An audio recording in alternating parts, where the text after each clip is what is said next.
हाँ जी। तो कैसे हैं आप लोग। आज मैं अपने यूट्यूब चैनल पे एक नई सीरीज़ को शुरू करने जा रहा हूँ। जीके की सीरीज़, मतलब जो जनरल राजस्थान लेवल या इंडिया लेवल हर एग्ज़ाम में पूछी जाती है, वैसा कुछ। तो उसमें आज का अपना टॉपिक रहेगा कि जो राजस्थान में लोक नाट्य होते हैं, जो लोकल ड्रामा वगैरह होते हैं, उनको लेकर कि क्या है राजस्थान में, क्या नहीं है। आप पाएंगे कि अगर मान लीजिए कोई एग्ज़ाम है जिसमें जीके के अगर 100 क्वेश्चन आ रहे हैं ना, तो उन 100 क्वेश्चन में से हिस्ट्री के क्वेश्चन होंगे 20 या 30 क्वेश्चन। और उन 20 या 30 क्वेश्चन में अगर राजस्थान का कोई एग्ज़ाम है तो 30 क्वेश्चन में से 20 क्वेश्चन राजस्थान के होंगे और 10 क्वेश्चन इंडिया के हिस्ट्री के होंगे। और उन 20 क्वेश्चन में से 13 से 14 क्वेश्चन होंगे आपके राजस्थान आर्ट एंड कल्चर के। उस 13-14 क्वेश्चन में आपको एक दो क्वेश्चन, मैं कहूँ एक या दो क्वेश्चन तो इन लोक नाट्यों से हर एग्ज़ाम में मिल ही जाएगा। तो उस दृष्टि से ये इम्पोर्टेंट हो जाते हैं। अब इसको अपन शुरू करते हैं ज़्यादा टाइम ना वेस्ट करते हुए। पहली बात तो लोक नाट्य क्या होते हैं अपन सब जानते हैं कि प्राचीन काल से ही हमारे यहाँ राजा महाराजाओं के दरबारों में, गाँवों में विभिन्न अवसरों पर नाटकों का आयोजन किया जाता था। कभी त्योहारों के अवसर पर, कभी त्योहारों से कुछ समय पहले, इस प्रकार के कई नाटकों का आयोजन किया जाता था। इन्हीं के बारे में अपन पढ़ने वाले हैं। आपने एक सेंटेंस सुना होगा अक्सर गांव में रहते हो कि वो तो ख्याल दिखावा है, वो कहीं ख्याल कर है। तो ख्याल क्या है? तो एक्चुअल में ख्याल नाटक को ही बोला जाता है। नाटक जो होता है उसी को ख्याल बोला जाता है। और अपने ऐसे ख्याल चला करती है। तो शुरू करते हैं। देखिए, तो आपके सामने देख पा रहे होंगे आप, पहला ही लिखा हुआ है कि ख्याल। तो ख्याल नाटक को ही बोला जाता है, मैंने कहा जैसे। और आप सब जानते हैं कि इन ख्याल या इन नाटकों में अपने क्या दिखाते हैं, जो पौराणिक और ऐतिहासिक कहानियाँ हैं पहले के देवी देवताओं या इतिहास से जुड़ी, उन कहानियों को दिखाते हैं। और इनमें एक व्यक्ति हमेशा होता है जो होस्टिंग कर रहा होता है। होस्टिंग ही बोलते हैं शायद उसको, कि जो बोल रहा होता है, जो किरदारों की जानकारी दे रहा होता है, जो कहानी की कड़ियों को जोड़ रहा होता है, उसको हलकारा बोलते हैं। ख्याल के मामले में अगर नाटक ख्याल प्रकार का है तो सूत्रधार हलकारा होगा। तो क्वेश्चन आ सकता है भाई हलकारा का संबंध है ख्याल से, है ना। तो कोई भी टॉपिक पढ़े तो अपन ऐसे देखें कि उसमें से क्या क्वेश्चन, अगर आप एग्जामिनर होते तो क्या क्वेश्चन पूछते, उस लिहाज से पढ़े तो चीज़ें काफ़ी आसान हो जाती है। फिर आगे देखते हैं अपन। ख्याल पूरे राजस्थान में अलग अलग जगहों पे होती थी और जगह के हिसाब से उसे अलग अलग बांटा गया है। अब से अपन जितने भी नाटक पढ़ेंगे उनमें 4 से 5 बातें ऐसी होगी जो इम्पोर्टेंट होंगी। पहली बात कि नाटक कौन से क्षेत्र में किया जाता था। दूसरी बात, वहाँ जो सूत्रधार होता था, जो कि होस्टिंग कर रहा होता था, उसको क्या बोला करते थे। तीसरी बात कि उस नाटक से जुड़े कुछ प्रमुख कलाकार, हो सकता है किसी ने उस नाटक को शुरू किया हो, कोई नाटक उसमें बहुत प्रसिद्धि पाया हो किसी कलाकार ने, ऐसा कुछ। और चौथी बात, उस नाटक के बारे में कोई विशेष बात, कोई विशेष बात। तो ये 4-5 बातें अपनी हर नाटक में रहेंगी। ख्याल शुरू करते हैं तो अलग अलग क्षेत्रों में की जाती थी। नागौर के कुचामन में ख्याल की जाती थी, सवाई माधोपुर दौसा में ख्याल नाटक किया जाता था, करौली में किया जाता था, अलग अलग जगहों पे किया जाता था, शेखावाटी में किया जाता था, अलवर में किया जाता था। अब इन जगहों के नाम से इनके अलग अलग नाम हैं। तो जैसे शेखावाटी में जो ख्याल की जाते थे, जो ख्याल नाटक किए जाते थे ना, शेखावाटी ख्याल बोलते हैं। करौली वालों को कन्हैया ख्याल बोलते, कन्हैया ख्याल। अलवर वालों को बोलते अलीबख्शी ख्याल। अब बाकी सब तो अलीबख्शी ख्याल अलवर वालों को बोलते हैं। ऐसे ही जो एक हेला ख्याल होती है, हेला, तो वो अपने दौसा और सवाई माधोपुर में की जाती थी। दौसा लालसोट और सवाई माधोपुर में की जाती थी। ऐसे कई प्रकार की ख्याल है, जैसे दे रखा होगा यानी से कुचामनी ख्याल है, जयपुरी ख्याल है, शेखावटी ख्याल है, हेला ख्याल है, अलीबख्शी ख्याल है, कन्हैया ख्याल है, ये डप्पाली ख्याल अलवर भरतपुर में, डप्पाली ख्याल। एक है भेंट के दंगल, ये भी ख्याल ही है, धौलपुर में की जाती थी भेंट के दंगल। अब आप पाओगे कि इनमें से कुछ एक ख्याल के नाम तो उस जगह के नाम पर ही है, जैसे शेखावाटी, ऐसे ऐसे है ना, जयपुरी। तो ऐसे में तो लोकेशन याद करने की ज़रूरत नहीं। जिनमें अलग नाम है उनमें लोकेशन याद करने की ज़रूरत है। जैसे भेंट के दंगल धौलपुर में, धौलपुर में कौन सी जगह, बाड़ी बशेड़ी। कौन कौन सी, बाड़ी बशेड़ी, बैठ के दंगल धौलपुर, कन्हैया ख्याल करौली और अली बख्शी ख्याल अलवर और डप्पाली ख्याल अलवर भरतपुर। अलवर में बेसिकली लक्ष्मणगढ़। तो ये बड़ा इलाका। लक्ष्मणगढ़ को इतना जोर से नहीं पूछेगा, आपको अलवर भरतपुर ऑप्शन में आएगा मैक्स टू मैक्स, है ना। तो एक मोटा मोटा अंदाज़ा लेना होता है कि कहाँ होता है। अली बख्शी ख्याल अलवर में, मुंडावर में करी जाती थी, है ना। तो अब इनको शुरू करें थोड़ा सा। चलो कूचामनी ख्याल की। पहला सवाल कि कहाँ की है, तो कूचामन की है। दूसरा सवाल कि पहले विशेष बात देखेंगे, विशेष बात से अपनी उस नाटक को लेकर एक अलग इमेज बन जाती है कि कूचामनी ख्याल की विशेष बात यह है कि जब आप कभी इसको सुनोगे तो आपको ओपेरा संगीत वाली फीलिंग आएगी, मतलब ओपेरा संगीत की तरह होता था ये। विदेशों में होता है ओपेरा संगीत कुछ वैसा ही। एक विशेष बात यह है कि इसमें महिलाएं भाग नहीं लेती थी। कौन लोग थे जो इससे जुड़े हुए थे? लच्छी राम जी, उगम राम जी। कौन कौन? लच्छी राम और उगम राम, उगमराज, लच्छी राम और उगमराज। अब एक आप देख रहे होंगे नीचे लिखा हुआ है कि कैसी कहानियाँ इसमें की जाती थी। तो कहानियाँ कोई एक दो तो होंगी नहीं, कई प्रकार की कहानियाँ होती होंगी। तो आपको इसमें बहुत ज़्यादा डीप में जाके ऐसे कोई पढ़ने की आवश्यकता नहीं है, मोटा मोटा छोटा सा अंदाज़ा ले लिया करो कि नागौर वाले इलाके के नाटक है तो मीरा जी का संबंध नागौर से भी था। तो एक तो मीरा जी की है, राव रिड़मल का संबंध नागौर से था। वैसे थोड़ा सा बस हल्का सा अंदाज़ा लेना, ज़्यादा कहानियों में नहीं डूबना है। और ऐसे है कुछ आमनी ख्याल। अब नीचे वाले जयपुरी ख्याल, आप जानते हो जयपुर राजधानी है और राजधानी में मॉडर्नाइजेशन ज़्यादा से ज़्यादा होगा।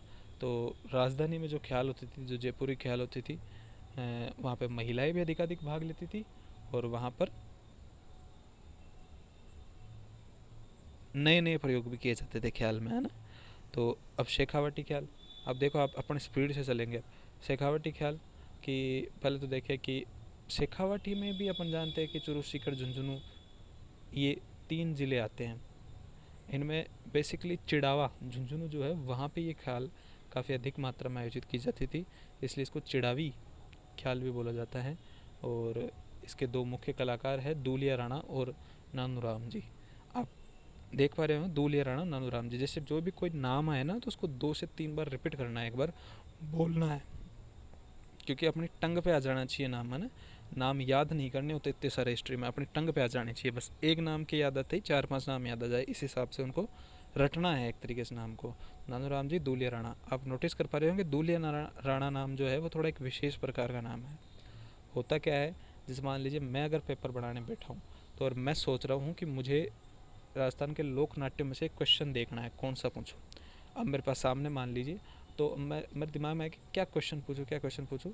तो पहले पहले मेरे दिमाग में कोई ऐसा नाम आएगा जो थोड़ा अटपटा हो, थोड़ा अजीब हो, थोड़ा स्पेशल सा नाम हो। जैसे दूलिया राणा थोड़ा अलग हटके सा नाम है ना, तो वो पहले पहले मेरे दिमाग में आएगा और ऐसा कोई क्वेश्चन डालूंगा मैं। और आप पहले भी देखोगे पहले क्वेश्चन, तो ऐसे क्वेश्चन आते हैं जिनमें नाम थोड़े अजीब होते हैं, है ना। तो थोड़े अलग हटके होते हैं, अजीब मतलब थोड़ा सा अलग हटके होते हैं, ट्रेंड से अलग होते हैं। तो ये दूल्हे राणा अनुराम जी का संबंध कौन सी ख्याल से है? चिड़ावी ख्याल से। इतना ही है, बस नॉर्मल सी बात है, छोटी सी, कुछ नहीं। एक हेला ख्याल है। हेला ख्याल आपके दौसा और सवाई माधोपुर में। कहाँ का? दौसा और सवाई माधोपुर में। मारवाड़ी में बोलते हैं ना कि हेलो देऊँ बिन हेलो देऊँ, ऐसे करते हैं ना, कि वो तो इतना टाइम हो गया है वो कि हेला देने की नौबत आ गई, हेला देने की नौबत आ गई। तो आप समझ पा रहे होंगे मैंने ऐसा क्यों बोला, क्योंकि इसमें जो वाद्य यंत्र प्रयोग में आता है उसको बोलते हैं नौबत। क्या? नौबत। हेला वाद्य यंत्र, वो नौबत वाद्य यंत्र हेला ख्याल में। चलो अच्छी बात है। और 2-3 देखते हैं। एक ही अली बख्शी ख्याल। होता क्या था, जो अपना अलवर ज़िला है, जो आप जानते हो कि आज़ादी से पहले अपने यहाँ राजा महाराजाओं का राज हुआ करता था। कुछ रियासतों में नवाब हुआ करते थे, टोंक, अलवर की कुछ ऐसी जगह भी थी जहाँ नवाब हुआ करते थे। अलवर में जो मुंडावर पड़ता है वहाँ नवाबों का शासन हुआ करता था। वहाँ अली बख्श करके एक नवाब हुआ करते थे, अली बख्श। और अली बख्श बड़े शौकीन टाइप के व्यक्ति थे, मतलब संस्कृति से जुड़ी हुई चीज़ों में, इन सब में ज़्यादा था उन्हें, जो कल्चरल एक्टिविटीज़ उनमें। तो इन्हें अलवर का रसखान भी कहा जाता है। इन्हीं के प्रयासों से मुंडावर अलवर में ये एक ख्याल प्रसिद्ध हुई, जिसे बाद में अली बख्शी ख्याल का नाम दिया गया। और तो अपन सब जानते हैं अलवर में कौन सी भाषा बोली जाती है, अहिरवाटी। तो अली बख्शी ख्याल कौन सी भाषा में, अहिरवाटी। एक पूछ सकते हैं कि राजस्थान की बोलियाँ करके टॉपिक हो सकता है कि अहिरवाटी भाषा कहाँ बोली जाती है। ऑप्शन में होगा अलवर, अलवर जयपुर, या फिर कुछ ऐसा कुछ करके कॉम्बिनेशन बना देंगे। तो देख लीजिएगा, जयपुर के कोटपुतली से लेकर अलवर के बहरोड तक, दिल्ली जाते हैं तो आते हैं दोनों इलाके, कोटपुतली से बहरोड तक कौन सी भाषा, अहिरवाटी। नॉर्मल सी बात थी, सिंपल बिल्कुल। कन्हैया, पहला बात तो लोकेशन, कन्हैया की लोकेशन करौली। दूसरी बात सूत्रधार, होस्ट करने वाले, उसको क्या बोलते हैं, मेडिया। 3 शब्द है, Kanhaiya, Karauli, media. Kanhaiya, Karauli, media, simple. अगला भेंट के दंगल, तो ये भी ख्याल है एक तरीके की। तो नाम बड़ा अजीब है, आपने नोटिस किया। तो इसका एक ही क्वेश्चन बन सकता है, कहाँ से संबंधित है, धौलपुर से। और धौलपुर के अंदर की लोकेशन इतनी ज़्यादा इंपॉर्टेंट नहीं है, क्योंकि वो आपको 4 ऑप्शन देखते वैसे ही पता लग जाएगा, बाड़ी बछड़ी धौलपुर में। ठीक है, अब आते हैं डब्बाली ख्याल, अगली। तो नाम से लिखा हुआ डब्बाली, डब्बाली। तो डब्बाली से डफ बनता है, डफ। डफ एक वाद्य यंत्र होता है, जब हम वाद्य यंत्र पढ़ेंगे तो पढ़ेंगे उसके बारे में, डफ वाद्य यंत्र। तो डब्बाली ख्याल में डफ वाद्य यंत्र बजाया जाता है। फिर प्रश्न उठता है कि कहाँ की है, तो ये अलवर भरतपुर की है। कहाँ की, अलवर भरतपुर वाले इलाके में, अलवर का लक्ष्मणगढ़ वाला इलाका, अलवर भरतपुर। चलो अच्छी बात है। अब आगे की चीज़ें देखते हैं। पहले अपन कुछ और 2-4 ख्याल देखते हैं, फिर आते हैं तुर्रा कलंगी पे। आपके सामने दिख रहा होगा नौटंकी, एक लोक नाट्य है। ख्याल खत्म हो चुकी है, अब नौटंकी, अब अलग प्रकार के लोक नाट्य चल रहे हैं, ख्याल टाइप के जो वो खत्म हो चुके हैं। नौटंकी तो अपन अक्सर यूज़ में लेते हैं, क्या नौटंकी कर रहा है क्या नहीं कर रहा है। तो नौटंकी क्यों बोलते होंगे अपने, मतलब शरारत टाइप की चीज़ को नौटंकी बोलते हैं, ऐसा कुछ नहीं है। नौटंकी शब्द इसलिए है क्योंकि उसमें 9 प्रकार के वाद्य यंत्रों का प्रयोग किया जाता है। नौटंकी एक नाटक होता है जिसमें 9 प्रकार के वाद्य यंत्रों का प्रयोग किया जाता है। इंपॉर्टेंट है, ध्यान रखना। नौटंकी जो नाटक है वो भरतपुर का है बेसिकली, है भरतपुर में नौटंकी की जाती है। 9 प्रकार के वाद्य यंत्र होते हैं और हाथरस शैली में किया जाता है ये नाटक। हाथरस शैली इंपॉर्टेंट चीज़ है, जो मैंने अंडरलाइन कर रखे है वो इंपॉर्टेंट है ही, आप जानते हो। कुछ जुड़े हुए कलाकार इंपॉर्टेंट, तो भूरीलाल जी और गिरिराज जी। कौन, भूरीलाल जी और गिरिराज प्रसाद। प्रवर्तक थे भूरीलाल जी और एक कलाकार है गिरिराज प्रसाद। अच्छी बात है। फिर नौटंकी में देख रहे कहानियाँ, तो मैंने कहा कहानियों पे ज़्यादा जोर नहीं देना, बस एक हल्का सा अंदाज़ा लेना है। तो अंदाज़ा ले, तो भरतपुर साइड में जो नौटंकी है वो हमेशा जोड़ीदारों में। जोड़ीदारों में कैसे, Satyavan Savitri husband wife, Harishchandra Taramati husband wife, Alha Udal, आप जानते हो 2 प्रसिद्ध सेनापति रहे एमपी के, तो जोड़ी में है हमेशा आल्हा उदल, सत्यवान सावित्री, हरिश्चंद्र तारामती। एक हल्का सा अंदाज़ा, वहाँ 4 ऑप्शन होंगे। पहली बात तो आएगा नहीं कि कौन सी कहानियों पे किया जाता था, दूसरी बात आएगा तो आप 4 ऑप्शन में से पहचान दोगे। अगला, तमाशा लोकनाट्य। क्या तमाशा लगा रखा है, क्या ख्याल कर रहा है, क्या नौटंकी मचा रखी है। आप समझ पा रहे होंगे कि ये सब चीज़ें सिर्फ ड्रामा की तरफ है जो अपन शब्द इस्तेमाल करते हैं।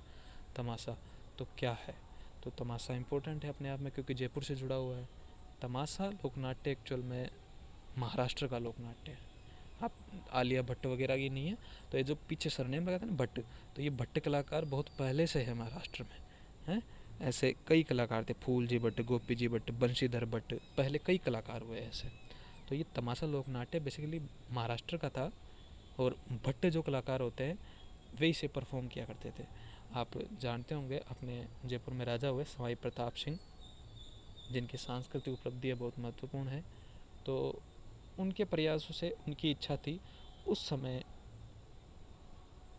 महाराष्ट्र से ये लोकनाट्य जयपुर में परफॉर्म करने के लिए बंशीधर भट्ट को बुलाया गया था और तब से ये लोकनाट्य यहाँ हुआ। इतना ज़्यादा पसंद आया कि धीरे धीरे यहाँ और अधिक होने लगा और ये जयपुर का एक लोकनाट्य बन गया तमाशा। और फूल जी भट्ट, गोपी जी भट्ट, ये इसी से जुड़े हुए हैं, कलाकार जुड़े हुए हैं। तो पीछे सरनेम ध्यान रखना भट्ट, कि जिसमें भट्ट है वो तमाशा से जुड़ा है, तो याद करने की ज़रूरत ही नहीं। अगली कि जयपुर में प्रसिद्ध नृत्यांगना गोहर जान के बारे में कभी ना कभी सुना होगा। तो इन तमाशों वगैरह में कभी कभी छोटा मोटा प्रोग्राम उनका भी हुआ करता था, वो भी इनमें भाग लिया करती थी। तमाशा, नृत्य आप इसी समझ सकते हो, एक खुले मैदान में हुआ करते थे ये आयोजन, जिनको अखाड़ा बोलते थे। हैं? ऐसा था। कहानियाँ क्या है, तो वही सब कहानियाँ, गोपीचंद भ्रतरी की कहानी, जोगी जोगण, जुट्ठन मियाँ, हीर रांझा। आप देखो ना, ये जो प्रेमी युगल टाइप वाली इसमें है, जोगी जोगण, हीर रांझा ऐसी वाली, है ना। और बाकी जब अपन लोक नाट्य पढ़ेंगे तो एक दो और लोक नाट्य आएंगे, जब मैं आपको बताऊंगा कि इस नाटक का मंचन हिंदू नववर्ष के इस महीने में हुआ करता था। वह चैत्र में होता था, भाद्रपद में होता था, ऐसा बताऊंगा मैं आपको। ऐसा मैं 2-3 का बताऊंगा। आप एक चीज़ नोटिस करेंगे कि मैं जितों का बताऊंगा उन सब का चैत्र महीने के कृष्ण पक्ष में होगा। कब होगा? चैत्र महीने के कृष्ण पक्ष में होगा। चैत्र महीने का कृष्ण पक्ष अगर आप पहचान पा रहे हो तो चैत्र शुक्ल एकम से हिंदू नववर्ष की शुरुआत होती है। चैत्र कृष्ण एकम को धुलंडी होती है। धुलंडी के 7-8 दिन बाद चैत्र कृष्ण अष्टमी को शीतलाष्टमी होती है। याद आ पा रहा हो तो आपको, तो चैत्र कृष्ण महीने में होगा। तो मैंने ये बात क्यों बताई? मैंने इसलिए बताई कि आप हर किसी नाटक की डेट तो याद करने से, कभी किसी एग्जामिनर ने ऐसा क्वेश्चन नहीं पूछेगा, पर मान लीजिए किसी संगी ने पूछ ही लिया कि ये किस महीने होता था, तो आपके पास 4 ऑप्शन होंगे। तो उनमें से चैत्र कृष्ण वाला जो ऑप्शन होगा उस पर ज़्यादा दबाव रहेगा कि मतलब इसी में होगा शायद तक, क्योंकि कई नाटकों का आयोजन इसी में होता था, इसलिए मैंने आपको ये बात बताई।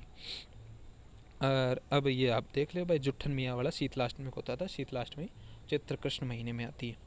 और गोपीचंद भर्तृहरि का चैत्र अमावस्या में होता था, फिर देख लीजिए चैत्र कृष्ण में, है ना। तो ऐसा था।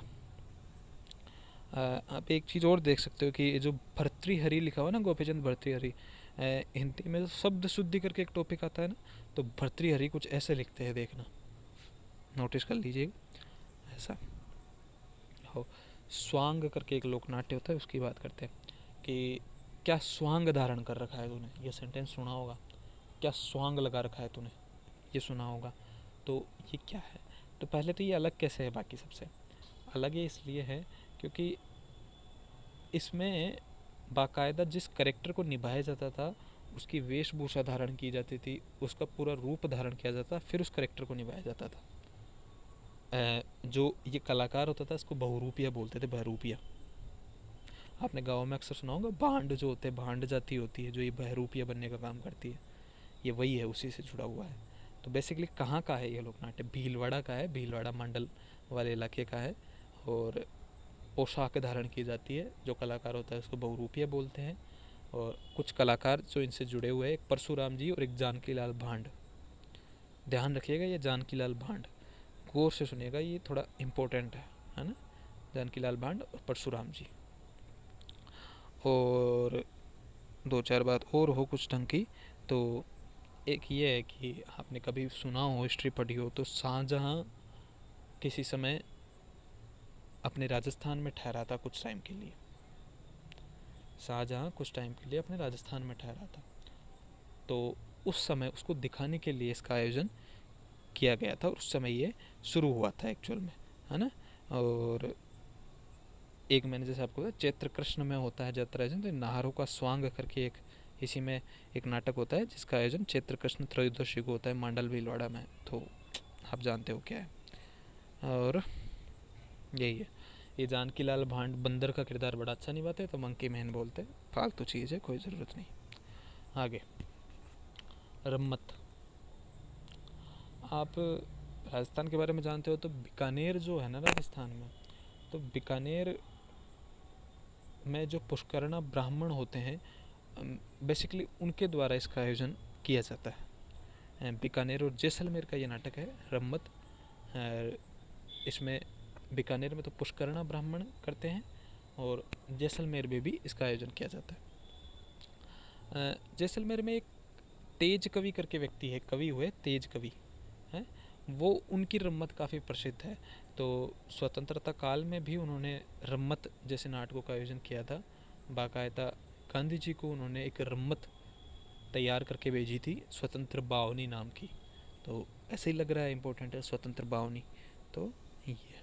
और अपनी रम्मत में इन्होंने अंग्रेज़ों की नीतियों का विरोध किया। एक तेज कवि की कुछ और रम्मत, तो गोपी चंद भर्तृ, जोगी जोगण, छेले तम्बोलन, मूमल, देख लीजिएगा, अच्छी चीज़ है। तेज कवि की कुछ और रम्मत, गोपी चंद भर्तृ, जोगी जोगण, छेले तम्बोलन, मूमल। चलो अच्छी बात है।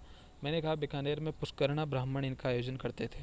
तो कब किया जाता था इसका आयोजन? एक्चुअल में होली से 7 दिन पहले। होली कब होती है? फागुन के महीने में होती है। अब सवाल ये निकलता है कि फागुन की पूर्णिमा को या अमावस्या को। तो आपको याद होगा फागुन की पूर्णिमा को होती है। चलो ठीक है।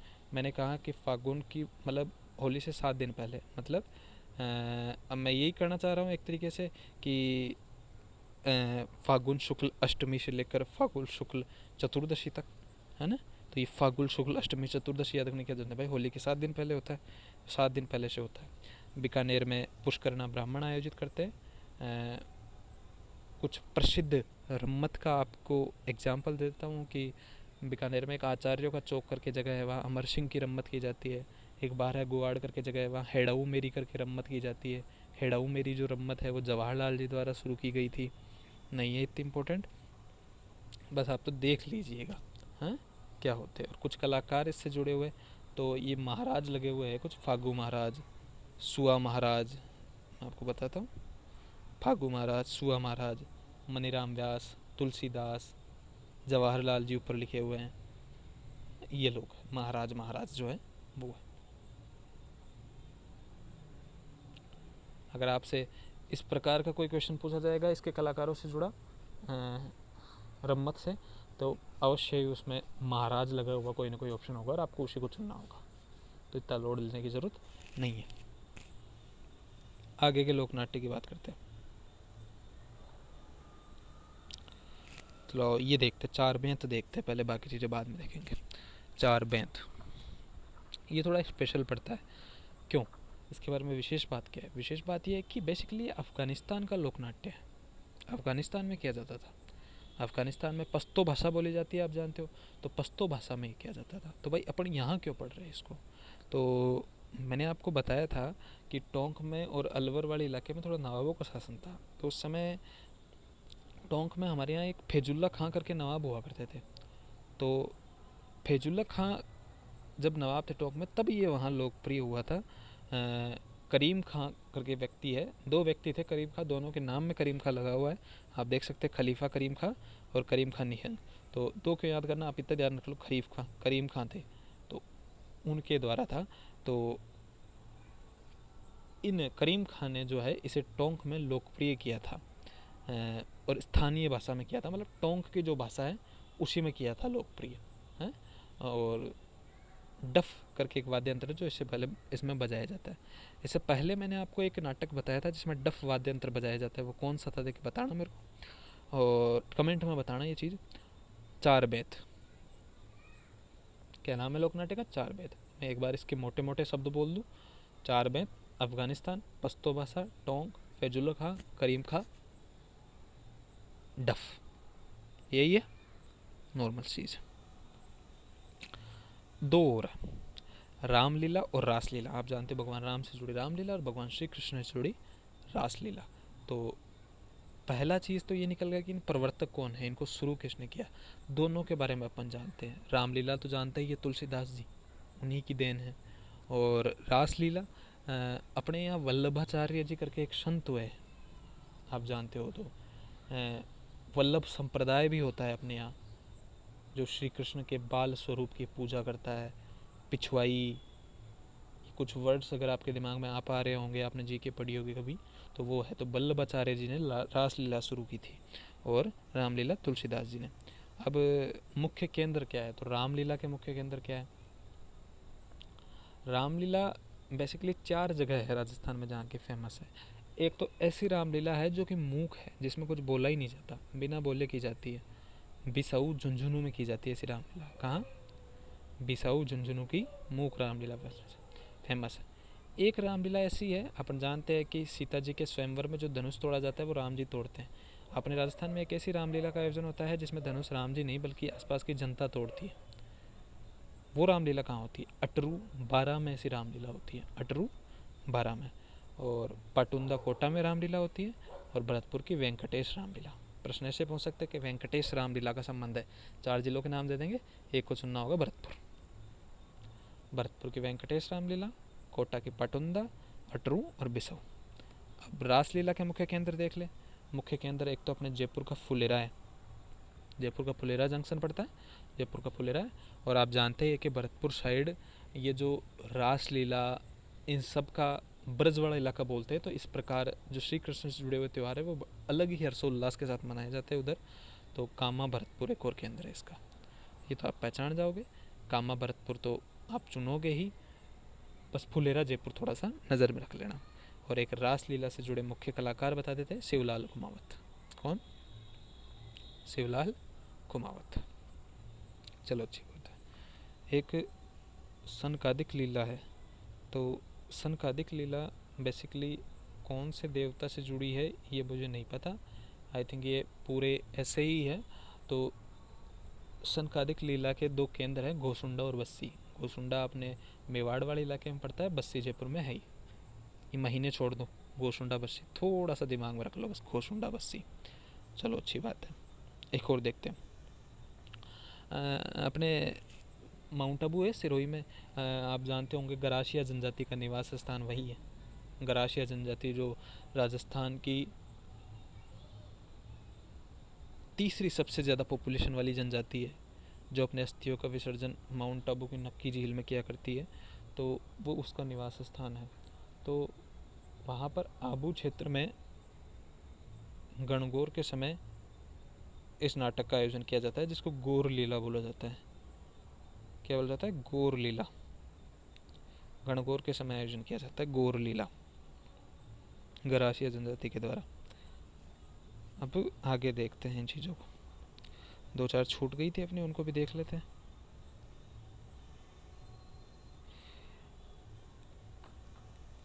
एक नाटक लिखा हुआ है भवाई, भवाई लोकनाट्य। तो भवाई लोकनाट्य, पहले तो विशेष बात क्या है इसकी ये देख लेते हैं। तो भवाई लोकनाट्य नाम से स्पष्ट है, भवाई जाति के द्वारा किया जाता है। भवाई जाति रहती कहाँ है? राजस्थान की। या जब आप जातियाँ वगैरह थोड़ा नज़र डालोगे तो पाओगे कि राजस्थान का जो गुजरात से सटा हुआ इलाका है उस साइड भवाई जाति रहती है। और भवाई लोकनाट्य की विशेष बात यह है कि एक तो ये है कि ये सामाजिक समस्याओं पर व्यंग्य कसता है। सामाजिक समस्याओं पर, सती प्रथा, कुप्रथाएं जो होती है उन पर चोट करने वाला व्यंग्य नाटक है, तो इसलिए इम्पोर्टेंट हो ही जाता है। दूसरी बात, इसमें जो महिला और पुरुष कलाकार होते हैं, इनमें महिला कलाकार को सगी जी और पुरुष कलाकार को सगा जी बोलते हैं। तो जैसे मैंने कहा कि थोड़ा अटपटा नाम हो, सगा सगी, तो ये इसलिए भी इम्पोर्टेंट हो जाता है। दूसरी चीज़, इसमें जो इसके प्रवर्तक है वो बाघ जी थे। और 2 प्रमुख जो कहानियाँ हैं जिनका आयोजन किया जाता है, एक बीकाजी बाघ जी और एक जसमल ओडण। बीकाजी बाघ जी और जसमल ओडण। और जसमल ओडण जो लोकनाट्य है उसे शांता गांधी ने राष्ट्रीय लेवल, अंतर्राष्ट्रीय लेवल पर लोकप्रिय किया था। शांता गांधी ने। अब थोड़ा सा इसको और डीप में देखा जाए तो ये है मोटा मोटा मैंने आपको बताया। तो भवाई लोकनाट्य है, भवाई जाति आयोजन करती है, राजस्थान के गुजरात से सटे हुए इलाके में करती है। और बाघ जी इसके प्रवर्तक है, मतलब जिन्होंने इसे शुरू किया। 2 मुख्य कहानियाँ बीकाजी बाघ जी और जसमल ओडण है। एक ओड जाति होती है एक्चुअल में, वही एक होती है राजस्थान में एक जाति, वो तालाब में खुदाई का काम करती है। तो उन्हीं सब से ये जुड़ा हुआ है, नॉर्मल सा है। एक भवाई नृत्य भी पढ़ेंगे, जब अपन राजस्थान के लोक नृत्य पढ़ेंगे तो भवाई नृत्य पढ़ेंगे। भवाई नृत्य की खासियत यह है कि ये अंतर्राष्ट्रीय स्तर पर प्रसिद्धि प्राप्त कर चुका है। और इसमें करतब दिखाए जाते हैं, भयंकर भयंकर, तलवार पर, काज पर नाचना वगैरह वगैरह इस प्रकार के। तो वो भवाई लोक नृत्य भी इम्पोर्टेंट है। तो आगे चलते हैं, अब 2 और बच गए थे अपने, उनको देखते हैं।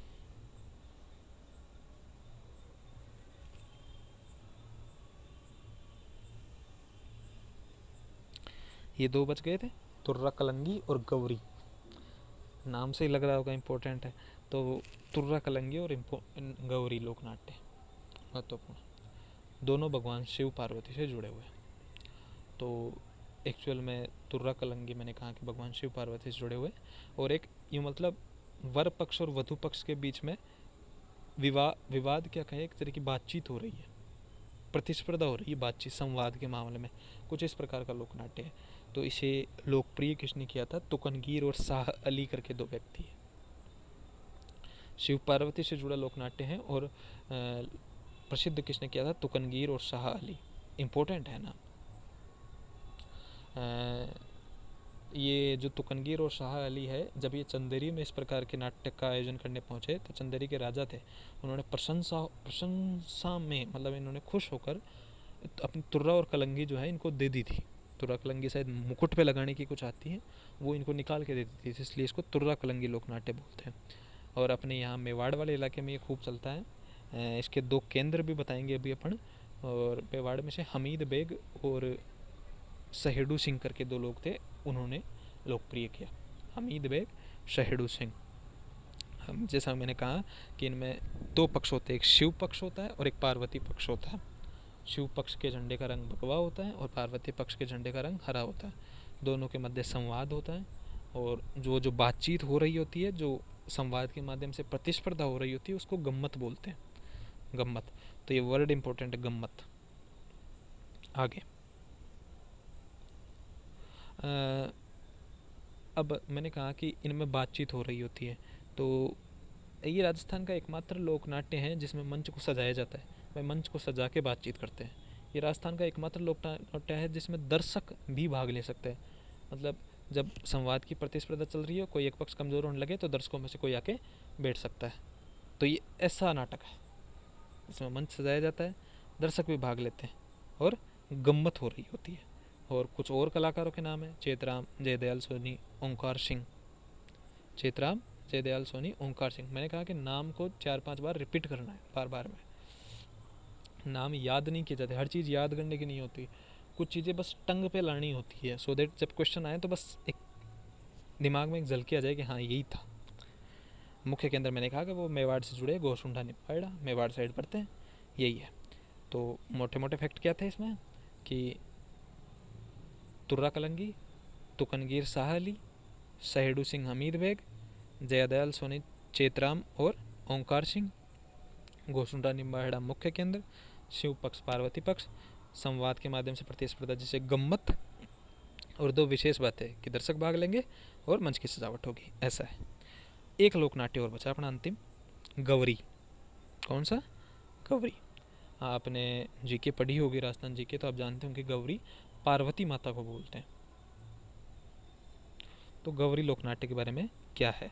तो पहली बात तो ये भी मेवाड़ क्षेत्र का लोकनाट्य है, और भील जो जनजाति है उसके द्वारा किए जाते हैं। भील जनजाति के बारे में आप जानते होंगे, जनजातियाँ पढ़ेंगे तब हम बताएंगे कि राजस्थान की सबसे प्राचीन जनजाति है, जो पॉपुलेशन के मामले में दूसरे नंबर पे आती है राजस्थान में। पहले नंबर पे मीणा जनजाति आती है, पॉपुलेशन और एजुकेशन दोनों के मामले में। और एक और जनजाति अपन पढ़ेंगे, सहरिया जनजाति, जो राजस्थान की एकमात्र आदिम जनजाति है।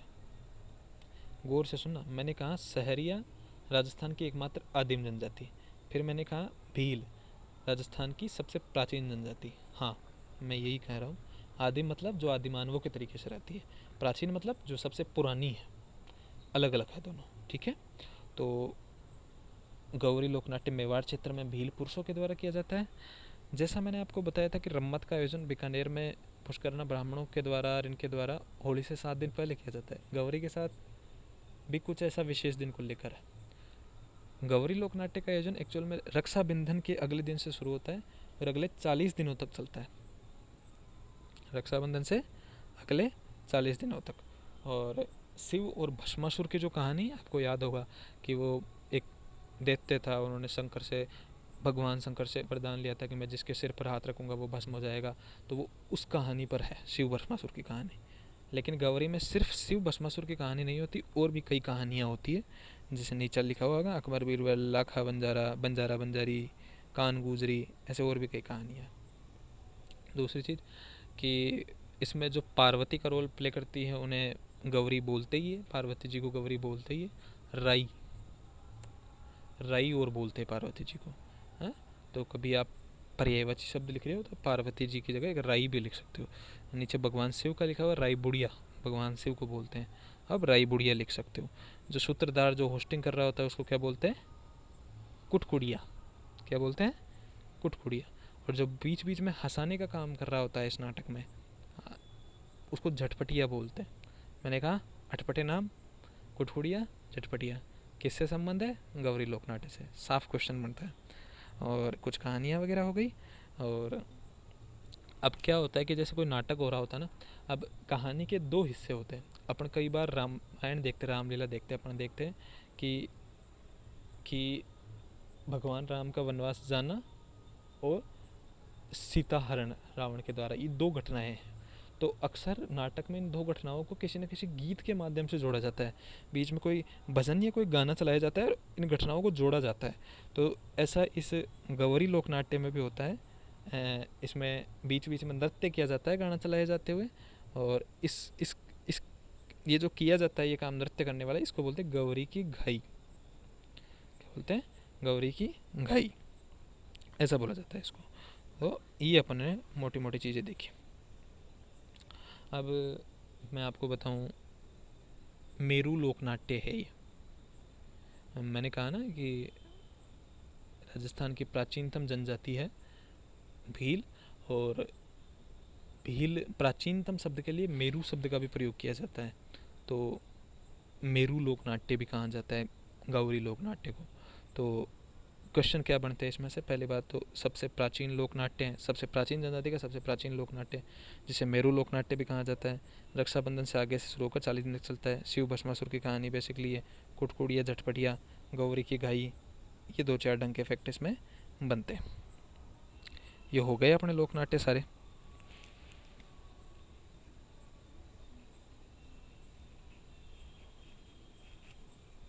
यही है, देख लीजिए, ये ख्याल देखिए अपन ने, फिर ये दो चार ये लोकनाट्य देखें, फिर ये लोकनाट्य देखें, हेगानेर, रामलीला, सनकादिक लीला, ये हो गई। अब देखो अगला टॉपिक अपन राजस्थान की जनजातियाँ पढ़ेंगे। ठीक है, तो ऐसे धीरे धीरे करके अपन सब टॉपिक कवर करते हुए चलेंगे। तो मैं यही चाहूँगा कि आप चैनल को सब्सक्राइब करें, वीडियो को शेयर करें। और बाकी आपको इसकी कोई पीडीएफ वगैरह कुछ क्रिएट करनी हो तो आप ये कर सकते हैं कि जैसे ये वीडियो चल रहा हो आपके यूट्यूब में, तो आप स्क्रीनशॉट ले लें इसका और पीडीएफ तैयार कर लें, फिर उसे स्क्रीनशॉट के माध्यम से तैयार कर लें। और बाकी मैं और अधिक बेहतर करने का प्रयास करूँगा चीज़ों को। चैनल को सब्सक्राइब करें, शेयर करें।